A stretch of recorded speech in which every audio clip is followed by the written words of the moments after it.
Os 5 minutos, e depois a gente fala no debate, é compreender, não é, que apesar desta crise, os trabalhadores, a classe, se colocam em movimento. E aqui nós vimos duas expressões desse movimento, na área rural e na área urbana, né?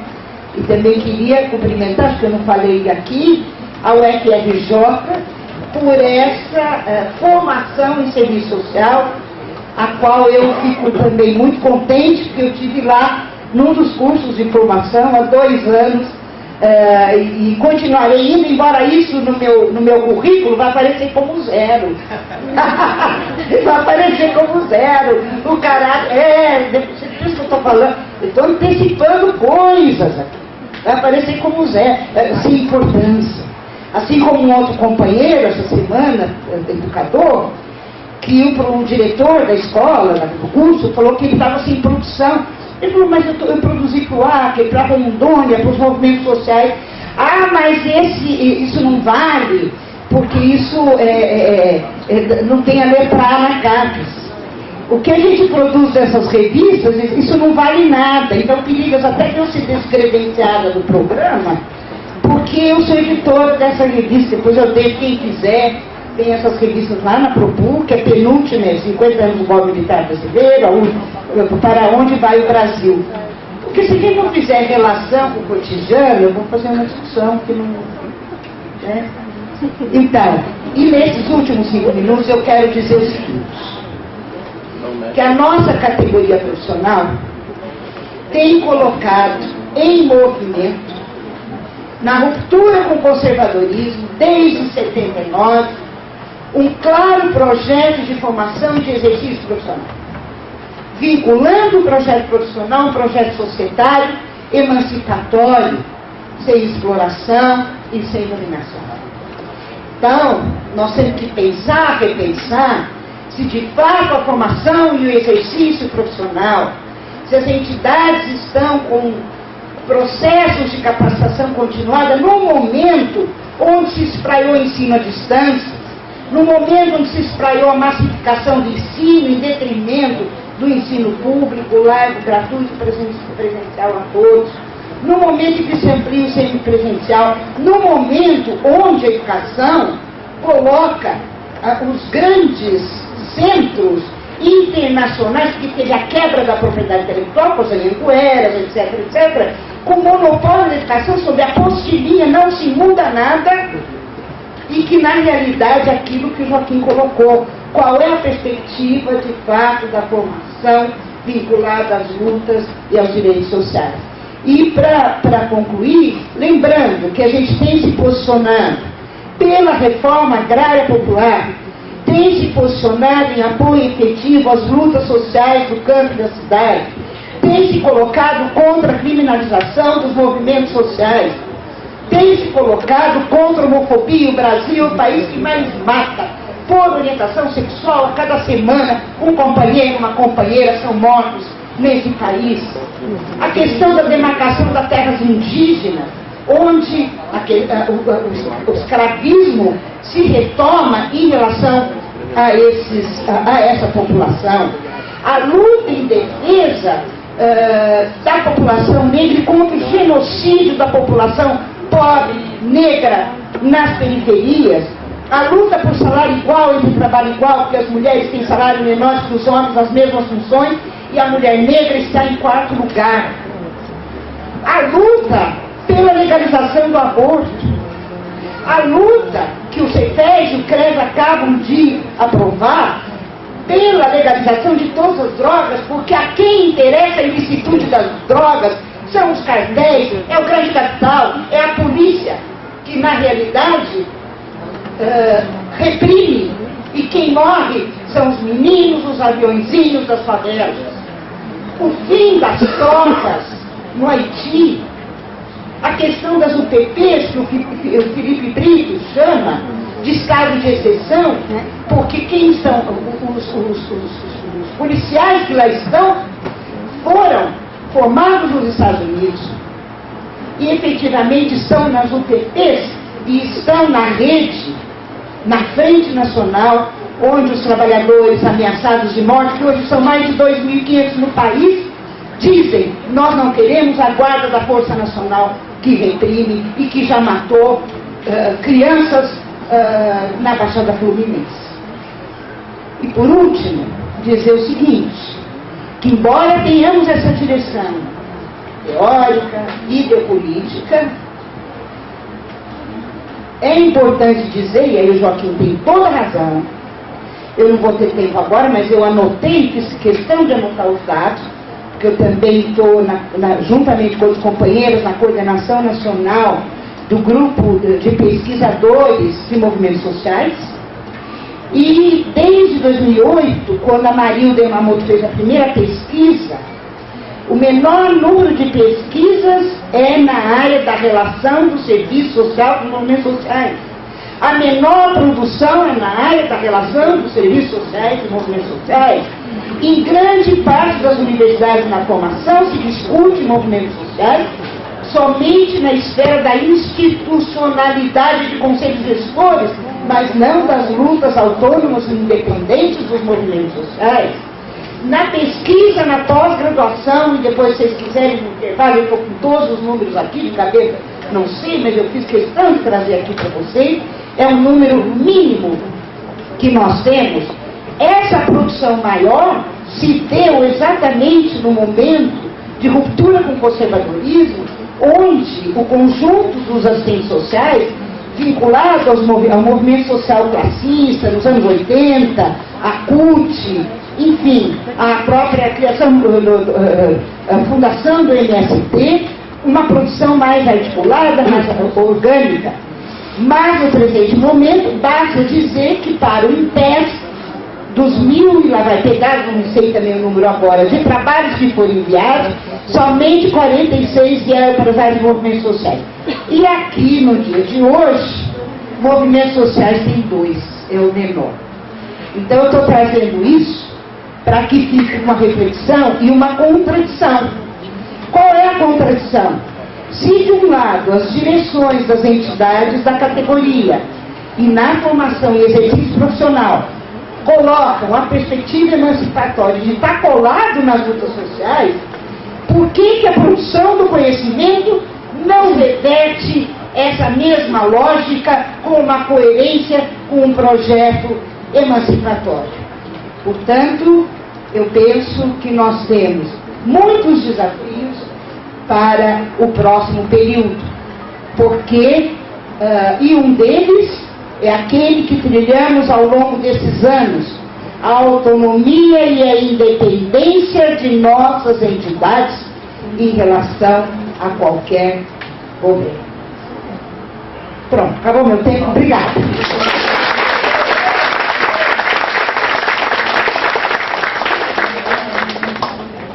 Muito obrigada, Bia, muito obrigada a todos os participantes da mesa. E eu sempre coloco que a questão da nossa interlocução com os movimentos sociais é para além de você ser um pesquisador da área. Você é militante da área de políticas sociais. Se você não pensar na organização e naqueles que estão lutando por saúde, portanto, os movimentos que amparam e que fazem a atenção com a saúde ou com a política de saúde, você, assistente social institucionalizado, sim, porque esse é o seu vínculo de trabalho, então não adianta só quem discute os movimentos sociais também falar sobre essa importância. Somos nós, assistentes sociais, dos diversos cotidianos de trabalho, que temos que ver a interlocução com a questão agrária, com os movimentos sociais, com a questão urbana. Porque se a gente fala o nosso projeto profissional fala de fortalecimento do sujeito coletivo, é o sujeito do conselho, mas é o sujeito do movimento social. E quem não tem a experiência de se aproximar dos movimentos sociais não vai saber trabalhar com os movimentos sociais. Por quê? Ou você consegue pensar o que é trabalhar junto, como muito bem destacou aqui, ou senão a gente vai com o discurso institucional para próximo desses movimentos. E aí não funciona, não dá certo, porque se tem uma coisa que eles não precisam, é de tutela. Né?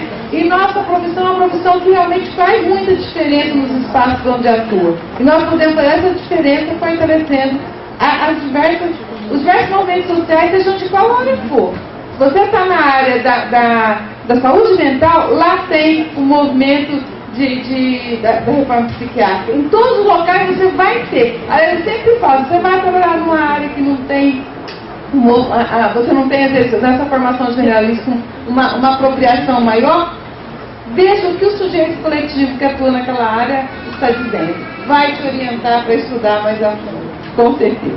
Bom, desculpem a intervenção, mas eu fiquei muito tentada a falar sobre isso. Vamos então agora abrir para o debate, imagino que vocês estejam muito ansiosos também por falar. Vamos fazer uma rodada de acho que umas 5 questões e aí a gente passa para a mesa. A proposta é que a gente faça a interlocução até no máximo 12h30, uns 30 a 40 minutos para o debate. 12h30 a gente para e vai para o almoço. Às 2h a gente retorna para a apresentação dos trabalhos e depois uma plenária final aqui do encerramento, né? Então nós estamos inscrevendo, eu estou inscrevendo, quem quiser falar, temos já, podem levantar a mão, por favor, a Bia me ajuda, 1, 2, 3, quem mais? Por enquanto são essas 3 pessoas, enquanto eles estiverem falando, a palavra vai estar aberta para quem quiser se inscrever, tá? A inscrição está aberta. Então, a Cléo levanta a mão primeiro.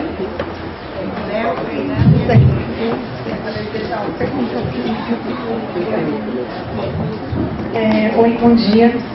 Eu sou a Cléo, trabalho com o movimento de moradia, a União de Movimentos de Moradia, inclusive, que tem alguns representantes no Comitê da COP, que é o Dito, né, a Graça. Eu me senti muito contemplada aqui na sala do Joaquim, né, também da Bia, da Raquel, todo mundo na mesa, mas porque assim, a gente percebe, Cíntia também, minha companheira de trabalho, né, a gente percebe muito sim essa falta de produção de conhecimento na nossa área, que é de serviço social. Estou na PUC fazendo mestrado aqui também, vou escrever, né, sobre essa relação do técnico, dessa formação, mas é interessante porque quando a gente está junto do movimento, que é essa aproximação que vocês mencionaram, acho que se a gente não tiver mesmo também junto com eles, acho que é um pouquinho também o contrário, para ver o que eles precisam, qual que é essa realidade que eles têm lá, né? Para a gente conseguir trabalhar fundamentado também ali junto com eles e ter um afinamento político, né? Porque você tem que ter um posicionamento ali para poder trabalhar com eles, que às vezes, se você está muito fora, eles vão te falar isso, né? Acho que uma das dificuldades, uma coisa que eu queria te perguntar para o Joaquim, que eu não percebo, pode ser uma coisa que eu esteja enganada, tá, Joaquim?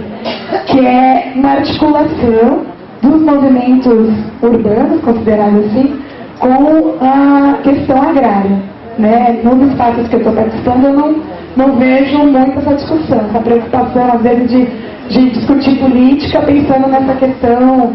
Por exemplo, quando eu estava na discussão do programa Minha Casa das Identidades, que o pessoal estava pensando a construção desse programa, de pensar alguma coisa para o agrário. Há essa articulação? Essa é a minha pergunta.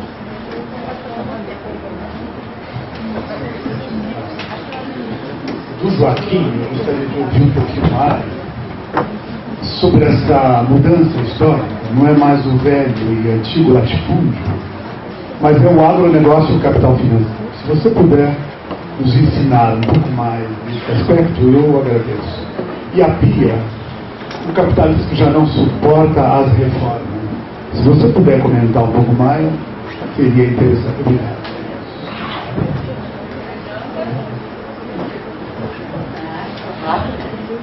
Bom dia. Eu queria falar um pouco, não sei se o Ávila está aí, a Amanda, acho que não, do resultado de uma pesquisa que a gente desenvolveu no núcleo da professora Lúcia Barroco, aqui do mestrado e doutorado do programa. Foi uma pesquisa que a gente realizou para discutir o neoconservadorismo e o irracionalismo presente em alguns momentos. Os seminários continuam sendo apresentados, mas eu acho que é uma questão que acrescenta aqui no debate que a Lúcia, que a Bia colocou e todos vocês. Os institutos que estão sendo criados em formas de OCIP por tendências conservadoras. A gente estudou o Instituto Milênio, não sei se vocês já ouviram falar. O Instituto Milênio, que é uma OCIP criada e financiada pela Rede Globo, pela Abril Cultural, pelo Estadão e financiada por grandes empresas como a Gerdau, Suzano, Porto Seguro, eles criaram um esquema de formação.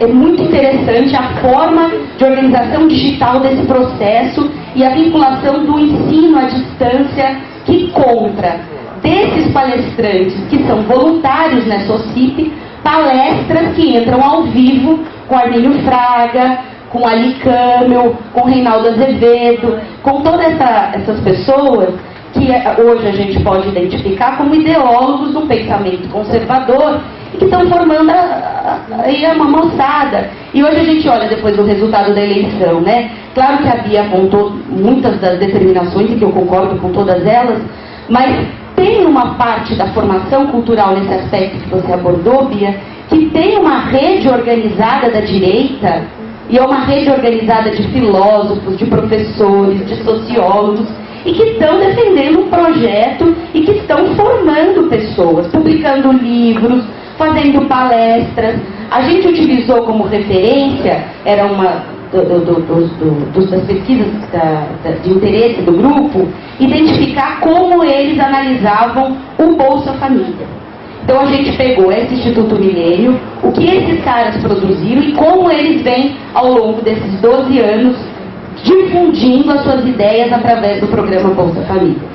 É evidente que o programa Bolsa Família merece todas as críticas e que eu acho que o serviço social é que tem construído a crítica no campo de criticar a focalização e todo esse debate que a gente faz. Mas o debate que eles fazem é de ódio, é um debate reprodutor de uma ideologia que discrimina, que criminaliza a pobreza. Eu acho que é um negócio que vale a pena a gente se atentar nessa linha de que a gente precisa pesquisar não só o nosso campo, mas pesquisar também o que essa área tem produzido. A gente encontra elementos interessantes para perceber por que Telhada, né, tem tantos votos, por que Russomano tem tantos votos, porque com a Câmara que a gente aprovou, tanto no estado de São Paulo, né, com a Assembleia que a gente aprovou, como no âmbito federal, nós precisamos estar fortes, unidos, encontrar um bloco de esquerda de fato que tenha resistência para enfrentar as duras violações de direitos humanos que estão por vir. São 45 prédios que estão ocupados no centro, com desocupações já preparadas para pós-eleição. A Polícia Militar hoje tem a Tropa do Braço, que é preparada para fazer a desocupação das famílias, e ela tem técnicas de tortura que não deixam marca no corpo das pessoas. Vocês devem ter acompanhado um dito, por exemplo, um companheiro nosso, grande querido, que foi quase que desmaiado, levado pela polícia, e quando foi fazer o exame de corpo de delito não aparecia nenhuma marca no corpo, e ele quase se desfaleceu de tanto apanhar. Então eu acho que a gente precisa se preparar, porque as violações de direitos humanos, elas são legitimadas pela Câmara que foi aprovada, e isso é muito grave.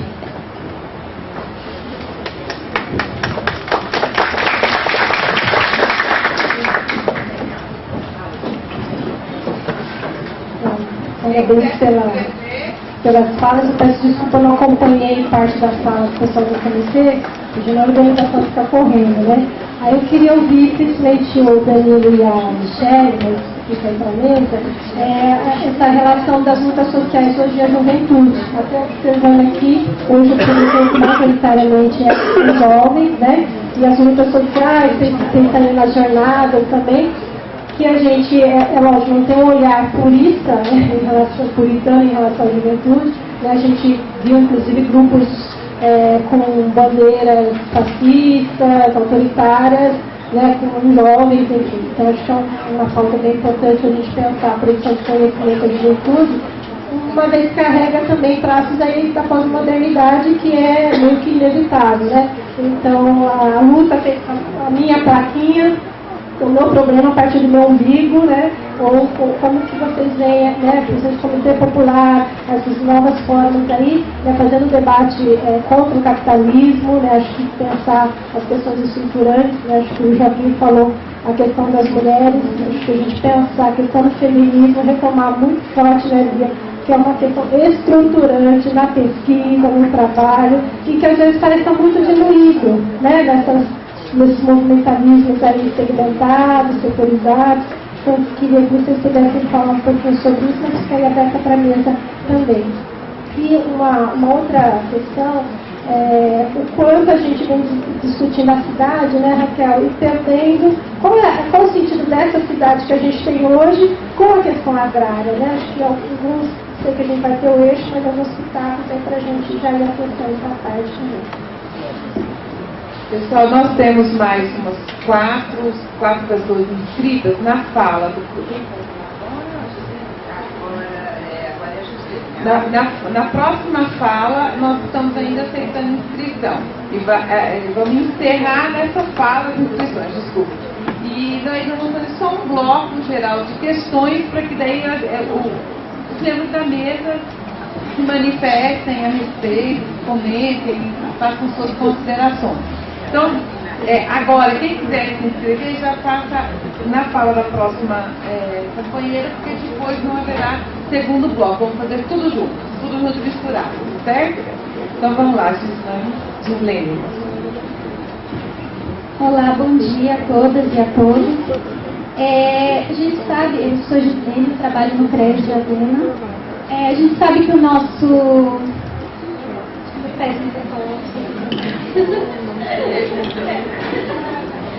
Vamos lá. A gente sabe que a nossa atuação no nosso espaço de trabalho é bem limitada, né? A quantidade de benefícios, a toda a burocracia que a gente tem que trabalhar, né?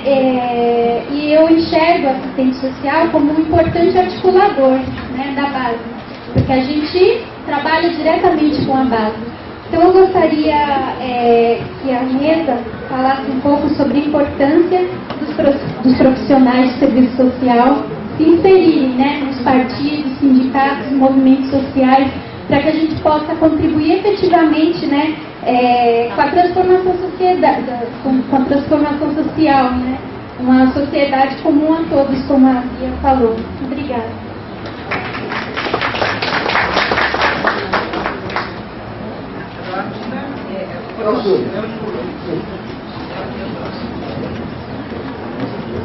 Pode ser a próxima pessoa, Bia, não tem problema. É uma questão de solidariedade de gênero das companheiras.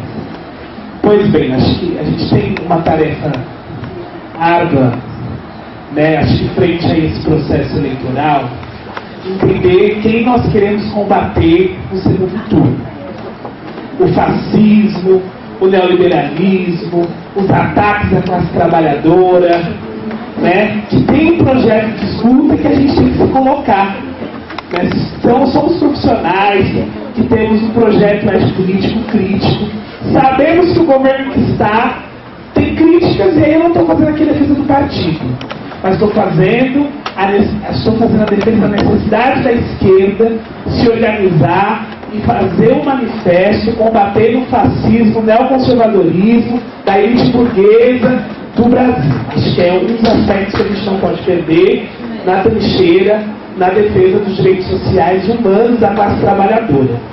Acho que outra dimensão que a gente não pode esquecer também, pensando aí agroecologia com soberania alimentar, como diz os companheiros do Dona Preta, nós tivemos o prazer de fazer o samba lá no Carnaval Contra-Hegemônico da Zona Leste, né, que eu sou um dos que participa dos coletivos de cultura, e a gente faz há 6 anos o Carnaval Contra-Hegemônico com Dona Preta, o pessoal do Dolores Boca Aberta e o nosso grupo lá de Guaianazes, Boca de Cereba Square, e produzimos todos os anos sambas na perspectiva de utilizar a arte como instrumento de emancipação.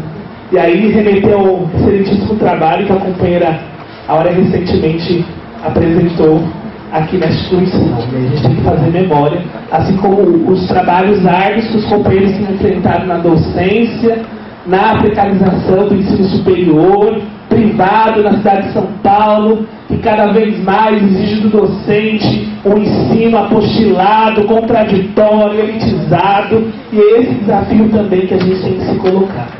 E outra questão que acho que foi apontada aqui, mas a gente precisa reformular, da necessidade da organização da classe trabalhadora, junto não só aos partidos, mas aos movimentos. Entendendo que a gente precisa fortalecer esses espaços que compõem a luta de classes nesse modelo neoliberal. E não esquecer do debate do extermínio, e não esquecer da pauta da desmilitarização da polícia, da política e da vida, porque nós estamos numa conjuntura em que a política está militarizada, a vida em todos os contextos, em todos os aspectos. Era isso.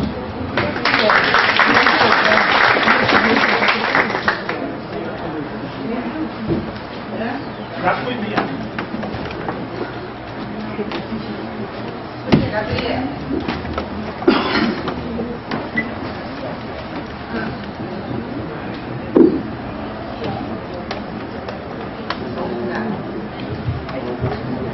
Boa tarde a todos, né? Nós estamos adentrando a tarde de debate. Meu nome é Gabriela, sou estudante da pós-graduação da UNESP e militante na diretoria da BESP e docente da Universidade Federal do Rio Grande do Sul. Minha pergunta vai, na verdade é uma pergunta, um pedido do companheiro Joaquim, que eu adentro uma das docentes sociais, da categoria de serviço social, que estuda a temática de questão agrária.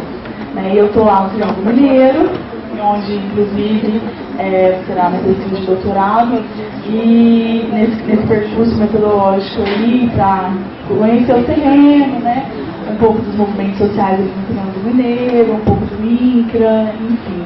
E foi já um percurso metodológico que já apontou algumas direções, no sentido do quanto a luta no Triângulo Mineiro está fragmentada com relação aos movimentos, o quanto realmente o agronegócio ali no Triângulo Mineiro impera, via soja, via até mesmo a agropecuária no Jebu. Eu queria que o companheiro me apontasse alguns caminhos ali no Triângulo Mineiro, enquanto escola Seleção Fernandes, professor Fernandes, e me apontasse algumas direções também. Bom, eu também tinha me inscrita e deixei só para falar no final, porque daí já passa a mesa para os companheiros. Eu só queria fazer uma ressalva, porque o companheiro da Escola Florestan Fernandes, e eu tenho acompanhado de perto também o curso da Federal lá do Rio de Janeiro, a FRJ, então eu queria fazer um diálogo, porque às vezes se a gente não acompanha, a gente pode se confundir. É importante ter clara a seguinte questão. A ABES defende o ensino público, gratuito, de qualidade, presencial, para a primeira formação.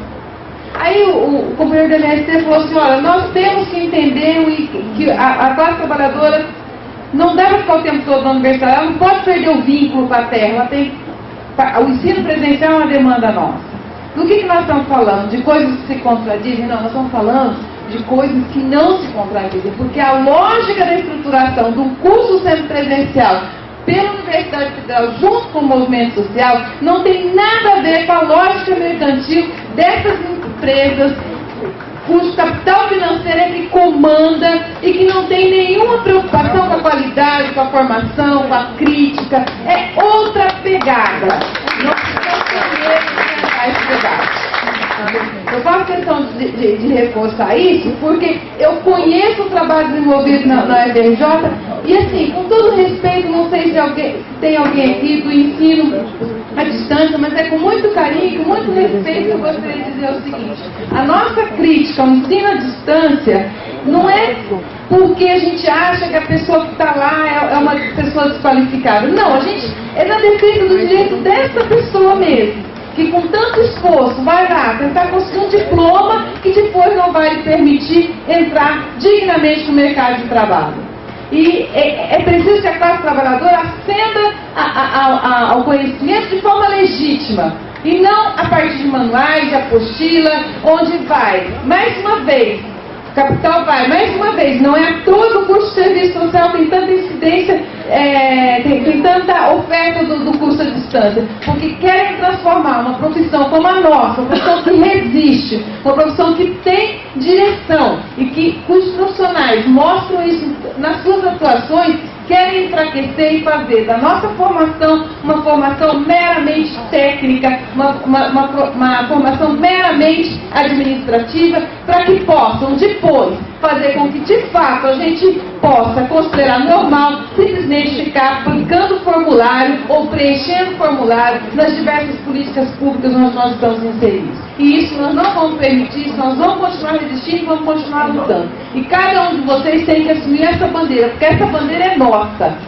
Só vai ficar mais forte se a gente de fato se inserir nesse processo de luta, nesse processo de debate. E se vocês quiserem ser aliados, vamos cada vez mais se aproximar dos movimentos sociais, do sujeito coletivo. Era mais para fazer esse diálogo aí com a questão do ensino. Pois bem, vou passar então a palavra para as pessoas, para os membros da mesa. Vou passar 5 minutos cada um para que possam se manifestar e ao final, sobre as questões aqui colocadas, e ao final já fazer as suas considerações finais. Tá certo? Já faz junto. Faz a fala, dialoga com as perguntas e já faz as suas considerações finais. Certo? Alguém gostaria de começar?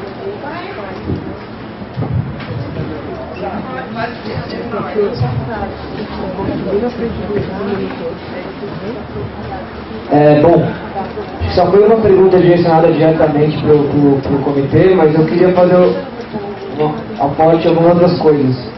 A pergunta da Cléo sobre a questão do campo com a cidade, o comitê, um pouco antes da Copa começar, foi convidado pelo MST para uma ocupação do MST, quer dizer, pessoas do MST para participar de uma ocupação em Itapevi. Fora isso, a gente tem também no comitê uma discussão muito grande, até nesse encontro dos atingidos que aconteceu em Belo Horizonte, de relacionar as pessoas da cidade com as pessoas do campo. Acho que a questão da água e a questão da eletricidade são os caminhos mais óbvios dessa relação, né? Porque são obras que tiram pessoas do lugar quase sempre no campo para poder fornecer insumo, fornecer recurso para a cidade, na verdade para as empresas, né? Ou para a agricultura. E então, fora essa necessidade da ocupação em Itapevi, a gente também tem dentro do comitê uma relação muito próxima com os indígenas Guarani Kaiowá, da aldeia de Araguá, aqui em São Paulo. Então eles participaram das Copas Rebeldes, participaram de várias coisas, já fez eventos em apoio a eles também. Sobre a pergunta acho que foi da Cléo também, sobre, não sei se foi a Cléo ou foi a Fernanda, fala do Instituto Milênio. A Fernanda, Instituto Milênio. O Instituto Milênio para mim é uma reedição do IPES. Instituto de Pesquisa e Estudos Sociais da época da ditadura, é a mesmíssima coisa, exatamente a mesma coisa. É a direita, empresários financiando pesquisas sociais que na verdade já passam discurso da direita o tempo inteiro. E aí, até linkando com a questão que colocaram agora eu estou tudo perdido aqui, mas a questão da militarização da política e da polícia, eu acho que se a gente olhar internacionalmente a gente percebe essa ação que aconteceu nos Estados Unidos agora em Ferguson, é uma repercussão importante, na Ucrânia também, na Turquia. A gente percebe que sobre o discurso de um Estado de Direito democrático, a gente está tendo um cotidiano cada vez mais militarizado, né? Então não é só a polícia e só a política, é o cotidiano mesmo que é sempre militarizado. Ontem eu assisti um documentário que chama Quanto mais presos, maiores os lucros, maior o lucro. E eu acho que isso é uma relação muito forte com o trabalho da assistente social, porque quem vai ser preso é exatamente essa pessoa que está marginalizada, que está numa situação de fragilidade, que quase sempre está em contato, ou deveria estar, com o trabalho da assistente social. Então, as prisões no movimento de PPP, que já chegaram no Brasil, tem uma em Minas Gerais, coincidentemente, em Minas Gerais, no governo do Oeste, o Estado paga para manter cada preso o dobro do que ele gasta com a prisão pública. E ele tem no contrato a obrigação de manter 90% da ocupação da prisão. Para além disso, esses presos que estão lá, eles são obrigados a trabalhar com um salário menor, um quarto do salário mínimo, fazendo sabe o quê? Costurando roupa e bota militar. Então, o policial vai prender o cara que vai mandar para essa prisão para costurar a roupa dele no final, para prender mais outro cara como ele, percebe? É a crise do capitalismo aí, fazendo um trabalho quase análogo à escravidão, né? A escravidão moderna.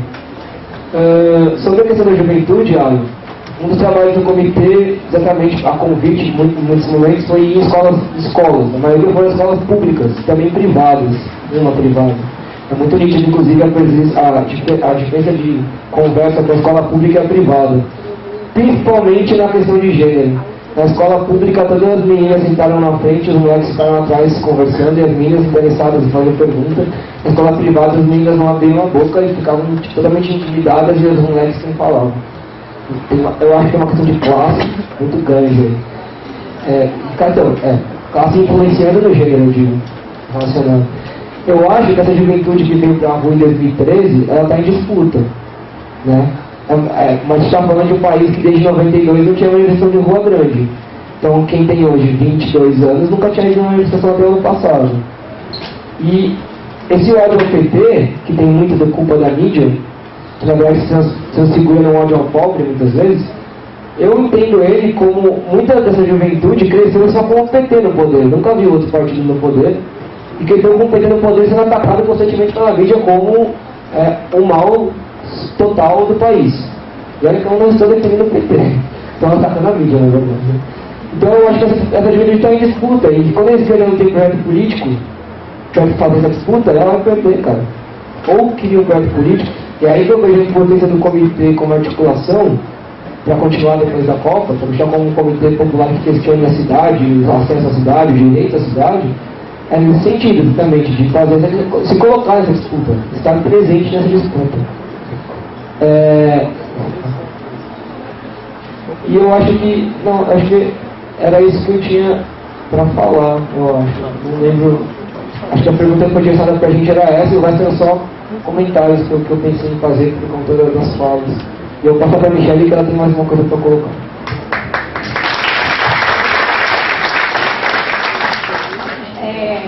Eu acho que já partindo para as nossas considerações finais nesse sentido, né?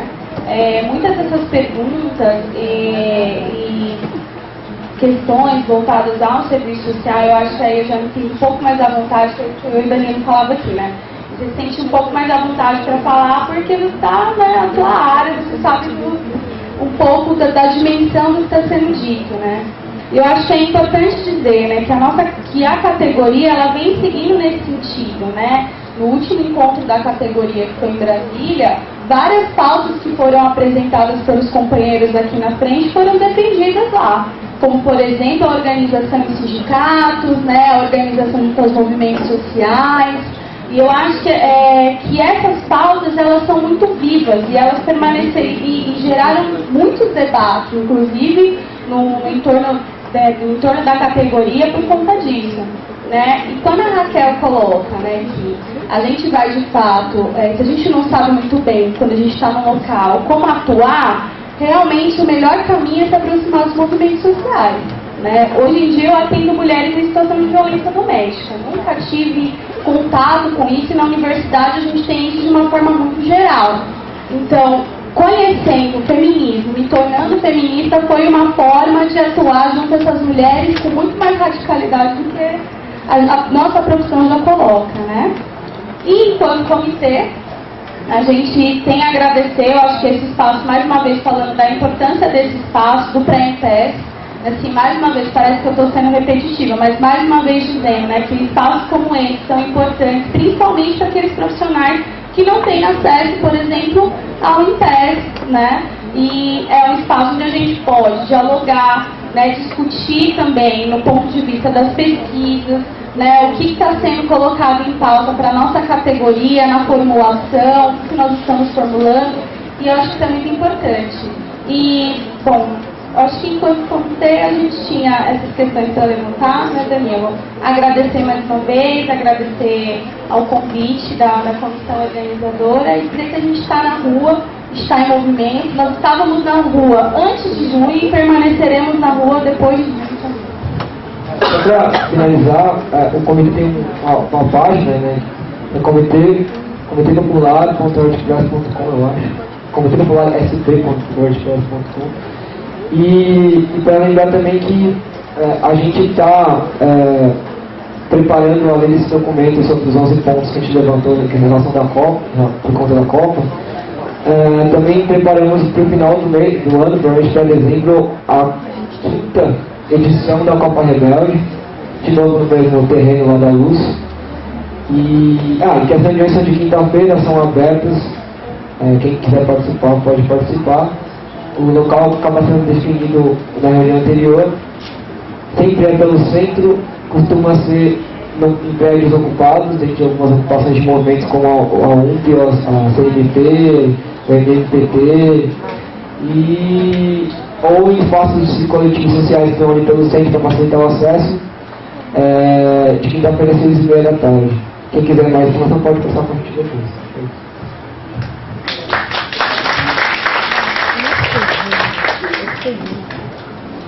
Bom, tentar aqui então brevemente responder algumas questões aqui, até algumas observações. Primeiro, em relação eu só não anotei os nomes aqui. Cleo, sobre a articulação dos movimentos urbanos e os movimentos rurais. Faz mais ou menos 15 anos, o MST iniciou um processo, eu considero um marco importante, de fazer esse diálogo principalmente com a população dos grandes centros, das grandes cidades, que estão vivendo, por exemplo, nas periferias, nas favelas, né? No sentido de dialogar com essa população, oferecer alguma possibilidade, por exemplo, para que eles pudessem, ou essas famílias pudessem retornar ao campo, né? E nesse sentido a gente fez um trabalho aqui em São Paulo, em Osasco, em Guarulhos, aqui na região metropolitana de São Paulo. Fizemos um trabalho na região de Campinas, aí pegando Limeira, pegando Piracicaba, Rio Claro, Hortolândia, nessa região aí de Limeira. E quando foi no dia 7 de fevereiro de 1999, nós ocupamos um latifúndio situado na cidade de Porto Feliz, que pertencia ao grupo União, Açúcar União. Era em torno de 2.000 famílias. Foi uma das maiores ocupações que nós fizemos aqui no estado de São Paulo esses últimos 15 anos. E esse trabalho possibilitou com que nós pudéssemos ter, pela primeira vez, uma experiência onde o movimento rural pudesse entender, ou pelo menos buscar entender e dialogar com uma população que já estava vivendo há muito tempo nas grandes cidades, portanto, um público muito urbanizado. Para dentro do movimento Sem Terra, isso não foi uma coisa tranquila, porque nós sempre tivemos adquirido alguma experiência e conhecimento sobre como organizar o trabalhador que tem aquela característica do rural, né? E pela primeira vez nós tivemos que nos deparar com uma situação nova, né? Onde muitos dos vícios, né, da sociedade moderna, que muitas vezes não se encontram ainda no campo, foram para esses espaços. Portanto, eu fiquei nesse acampamento durante 2 anos e eu pude conviver aí com uma série de problemas que nós tivemos que aprender como, pelo menos, amenizar ou resolvê-los, né? O problema do alcoolismo demasiado, drogas de todos os tipos, né? O problema da violência à companheira, né? O problema da violência infantil. E como é que se vai formando uma população que a sociedade praticamente já tinha jogado na lata de lixo? Como é que se recupera os valores, né? São valores básicos, assim, de convivência humana. Chegava a caso, por exemplo, de ter os barracos de lona, né? Aonde as pessoas te colocavam um cadeado com uma corrente. Então, assim, aquela lógica, aquela dinâmica, alguém vai roubar no meu barraco. Que é uma lógica que, se observar uma situação, colocar um cadeado, uma corrente na porta do barraco de lona, uma unha, você abre assim. Então, são essas experiências que foram fazendo com que o debate internamente dentro do movimento foi travado no sentido de que nós precisamos começar a olhar com mais cuidado, com mais análise sobre esses fenômenos de que a expulsão das famílias do campo para a cidade, você tem uma situação onde é possível a gente trabalhar a organização dessa população também. Agora, qual é a metodologia que se utiliza? Então, isso é um processo de aprendizado. Nós já temos algumas experiências que avançamos, outras menos. Essa é a ocupação, por exemplo, que foi Nova Canudos. Nós, hoje, a maior parte, podemos dizer que 1/3 dessas famílias abandonaram, né? E a outra parte, talvez a metade, foi para a área assentada, já que a gente conseguiu, isso é importante. Foi esse acampamento, por exemplo, que nós fizemos uma interrupção da rodovia Castelo Branco, aqui, a 100 km de São Paulo, e a situação era de pendura no acampamento, tivemos um saque de carros de comida, de alimentação, porque as pessoas estavam passando fome. A maior cidade da América Latina, a cidade mais rica, a 100 km de São Paulo, uma situação como essa. E a partir daí também possibilitou que nós pensássemos do ponto de vista estratégico, não é? As ocupações nas grandes rodovias. E aí parar, digamos assim, fazer o enfrentamento ao capital, não mais pela organização da fábrica, mas sim pela circulação das mercadorias. E isso para nós foi algo fundamental, porque o tempo já está aí, mas só queria concluir e dizer o seguinte: isso possibilitou inclusive a formação do NTST. Ajudamos a construir o NTST. Isso possibilitou, por exemplo, hoje nós temos aqui na região de Jandira a constituição hoje da Comuna da Terra, a Comuna Urbana. São experiências que estamos aprendendo, estamos levando cacetada, não é? Como é que você dialoga, por exemplo, nessas estruturas, por exemplo, com o poder do narcotráfico? Não é? Como é que se faz isso? É muito complicado. Não é? Uma coisa é você fazer a ocupação de terras, onde você tem lá terra, trabalho, pode gerar emprego, alimentação, comida e moradia. Não é? Outra coisa é fazer uma ocupação urbana, onde você conquista apenas o teto e o trabalho. Como é que se organiza isso? Então, fica muito vulnerável essa situação social. É uma luta que nós tiramos do chapéu, camaradas, companheiros que estão nessa batalha aí do movimento urbano. Não é fácil. Bom, podia ficar, mas temos que fazer essa aliança. O companheiro aqui, o professor, pediu aqui para falar rapidamente sobre o tema aí do latifúndio e a questão aí do agronegócio. Hoje no Brasil, rapidamente, são 8.511.600 e alguma coisa quilômetros quadrados. Se a gente pegar essa medida e transformar em medida agrária, a gente vai ter em torno de 850 milhões de hectares de terras. Tirando cidade, rios, áreas de reservas ambientais, indígenas, sobra em torno de 360 milhões de hectares de terras hoje que são aptas para a produção. É a maior quantidade de terras aptas à produção do mundo. O Brasil tem essa capacidade, essa riqueza. Nós temos água em abundância, sol em abundância, aqui em São Paulo.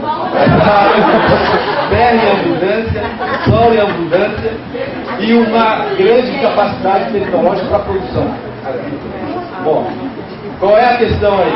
Desse total, 360 milhões de hectares, você pega aí, 100 milhões é utilizado para pecuária extensiva, 100 milhões são as terras que são localizadas principalmente na Amazônia brasileira, né, na Amazônia Legal. Né? Então, hoje, a produção agrícola está localizada em 60 milhões de hectares de terra no nosso país. Somos 100 milhões. Essas são terras improdutivas. É aí que é o nosso foco principal das lutas hoje. Não é? Essas terras improdutivas. Ocorre que, com essa nova situação hoje, do avanço do capitalismo no campo, o que ocorreu? Esses latifúndios atrasados, eles não têm mais, digamos assim, um apoio da sociedade, né? A UBR, alguém já ouviu falar da UBR? Não existe mais. Né? Eles estão organizados hoje na BAG, que é a Associação Brasileira do Agronegócio. Né? E isso é o que significa o quê? Que essas terras agora, elas cresceram aos olhos do capital financeiro internacional, porque ali pode ser produção para etanol, para exportação, ou seja, cana-de-açúcar, né? Pode ser soja para alimentar porcos e vacas na Europa e agora na Índia, e da China, a população, cada vez mais o aumento da exportação de soja para a China, né? Que cada vez mais necessita de essa produção, chamado commodities agrícolas, né? Enfim, então isso gerou uma nova situação no campo, aonde não é mais aquele latifúndio, e essa aliança do latifúndio atrasado com o capital financeiro, que eles compraram terras ou se associaram. Então, hoje a luta é especificamente aí. A gente podia ficar aqui falando um pouco mais, mas como o tempo mas assim, brevemente é essa questão. Aí, falando aqui já da questão do Instituto Milênio, acho que o companheiro já disse aqui, eu também concordo, que isso é uma... o Instituto Milênio, inclusive, não funciona só aqui no Brasil. Eu morei na Venezuela há 3 anos. É o principal instituto que fomenta a desestabilização do governo Chávez e agora do governo Maduro. São de extrema direita esse povo. Extrema direita. E tem financiamento das agências de financiamento dos Estados Unidos, né? E os EIs, são essas grandes corporações que vão para esses países no intuito de se organizar, e aí são os intelectuais e principalmente a mídia burguesa é o pano de fundo aí para se lançar esses setores aí. Né? E com isso, qual é o resultado? Qual é o balanço do DIAP agora do nosso Congresso Nacional? É o Congresso eleito mais conservador desde 1964. Anotem aí. Esse é o resultado. Né? E já faço uma ligação aqui. As mobilizações do ano passado. Da nossa avaliação do MST, que participamos minimamente aí, porque eu tive no Rio de Janeiro, moro lá, e a gente passa por essas mobilizações por lá. Mas, a nossa avaliação, o que nós temos de saldo e de ganho aí dessas mobilizações? É que essa juventude que o Danilo falou, teve pela primeira vez, aprendeu na luta, não é? Que somente a força política nas ruas é capaz de mudar alguma coisa. Ou seja, isso, do ponto de vista da formação ideológica, demoraria 10 anos para um jovem se formar, para entender essa questão. E isso, de fato, é o saldo que nós achamos. É a pedagogia das massas, da mudança e da mobilização das ruas. Agora, qual é o resultado concreto? Ele vai querer falar, por exemplo, Congresso conservador, a eleição de conservadores. Bom, isso é um processo que vai lá na frente se vai se dar. Podemos fazer uma análise, por exemplo, dos indignados na Espanha. Qual é o resultado dos indignados na Espanha? Elegeu o Rajoy, da extrema direita. Mas, enfim, esse é outro debate, talvez a gente podia ter mais tempo aqui para tratar. Eu acho que é fundamental, nós estamos, na nossa avaliação, num movimento de desenvolvimento de massa, e as mobilizações do ano passado podem ser uma sinalização que a gente pode aumentar e avançar esse processo. Isso é muito positivo para os movimentos sociais. Bom, aí eu queria só aqui, tem mais coisas. Gabriela, depois a gente pode, pega o meu contato, que aí eu vou te passar os contatos lá de Minas, para você, né? E dizer que a gente tem também livros, nossa Escola de Expressão Popular tem uma quantidade de literatura aí sobre essa questão agrária, que você pode ter acesso e desenvolver o seu trabalho. E aí, eu queria agradecer assim, enormemente a paciência de todos vocês aqui. Dizer que estamos, enquanto MST, abertos para esse processo de debates, de diálogo. A gente aprende enormemente com esses debates com vocês. Né? E é isso, os nossos acampamentos, assentamentos também estão abertos para que vocês possam lá ocuparem, iniciar esse processo de adoção, né? Esse diálogo mais ali com a gente, para a gente poder trocar informações, experiências e conhecimento. Tá bem? Muitíssimo obrigado.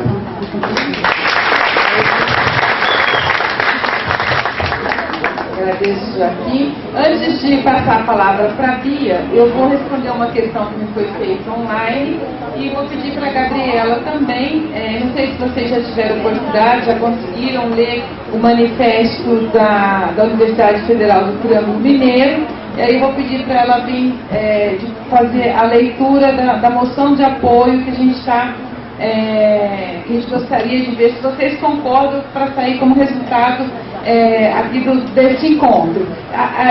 Assim, pelo tempo exíguo, se não fosse uma área que a gente já não tivesse acúmulo, talvez demandasse um pouco, abrir para o debate, mas é uma área, a luta contra as EBSERs, a luta contra a privatização da universidade pública,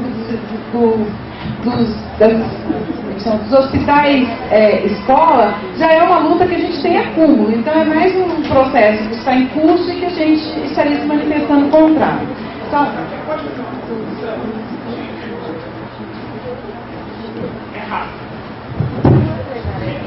só para retomar que o conjunto CETES-CRES tem feito um debate contrário ao mestrado profissional. A gente precisa se posicionar também, né, para acrescentar o debate, porque isso precariza a formação superior dos discentes também.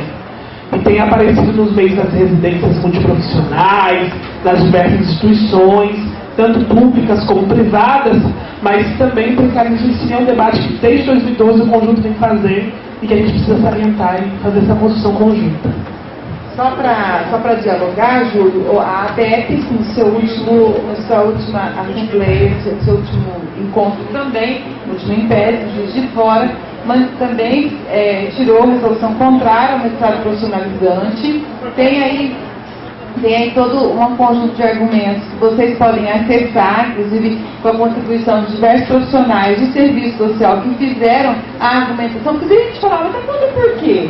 Aí sabe que é legal, de repente, na nossa área tão técnica? Então tem lá um debate que, infelizmente, a gente não tem tempo hábil para fazer aqui, mas que seria importante que vocês acessassem, até para se fortalecer, né? Será que eu concordo, não concordo? Se eu não concordo, qual o tensionamento que eu faço a respeito disso? É importante a gente se inteirar desse debate, assim como o conjunto CETES também tem uma súmula a respeito, né?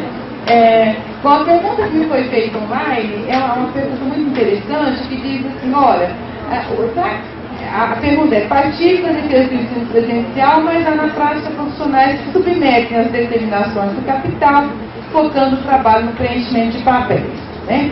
E que a gente sabe que essa fala não é uma fala isolada, isso é uma realidade, né? Eu só vou até pontuar uma questão importante. A professora Virgínia acompanhou no município de Campinas a tentativa da Prefeitura Municipal de colocar os profissionais de serviço social e os supostos estagiários, porque não são estagiários, né, no preenchimento do BPC Escola. E isso gerou toda uma manifestação por parte dos profissionais de Campinas, que a ABEP e o conjunto CETES estiveram juntos, inclusive tem desdobramento, dia 20, viu, Virginia? Nós vamos estar fazendo um debate sobre isso, não exatamente sobre isso, porque a gente põe um tema mais ampliado e faz um debate sobre isso também, né? Lá no município de Campinas. Relatando isso em sala de aula, uma aluna que disse assim, lá em Franca, professora, eu estou fazendo isso no meu estágio. A minha supervisora já disse que está errado, mas ela não tem como não fazer, ela praticamente está sendo obrigada a fazer, né? Então, a gente vê que muitas vezes o profissional ou não consegue perceber que aquilo não é atribuição do serviço social, às vezes não. Eu acho que é importante nesse ponto se inteirar daquilo que são as atribuições privativas do serviço social, as diversas normatizações do trabalho profissional que tem para diversas áreas, né? Eu acho que é importante você se inteirar disso, mas às vezes não é isso, às vezes é uma questão de correlação de forças, né? E aí eu vou repetir aquilo que eu já falei em sala de aula também, né?